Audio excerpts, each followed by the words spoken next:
Mamanya hana mupu memandu hana aja masalah. Hana aja masalah. Menyokin Allah yarham Abu Pandan. Mungkin tidak dulu ya Abu Pandan memandu dalam penyajian yang disampaikan pada tempat-tempat. Kena Abu Pandan wajib katanya hadir majelis ilmu.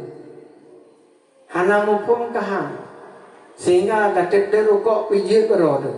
Dia cik kamu membahasa yang indah. Tajak aja Malaysia ni hanam pom baik.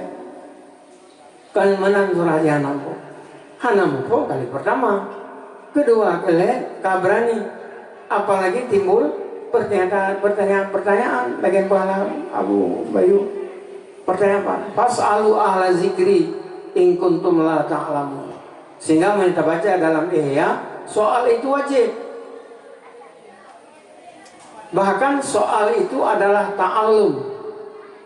Soken Ma'azali karamahullah wajah. Maka dalam hal tersebut katanya. Oh handaji tadi yang mbak tengku yang rayu, tadi yang mbak tengku yang ubi, mana yang kira-kira?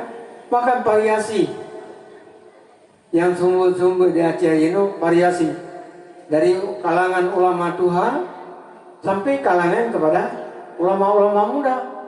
Dari di masjid-masjid di surau dan sebagainya sampai di daya-daya sampai bawa warung kopi. Barokan ikan warung kopi tempat mupan. Apa? Tempat mupan. Yang paling sambil ngopi ngaji. Ya, betul ini sambil ngopi ya. Ya, Indonesia Osigli, buat SPBU. Ya, nah warung ini. Sehingga nah pengajian walaupun po di Tengku Haji Marzuki, po galon, tetapi yang memimpin pengajian ini Abi Luangen. Sehingga na teguran, Abi, dia uthan pimpin daya.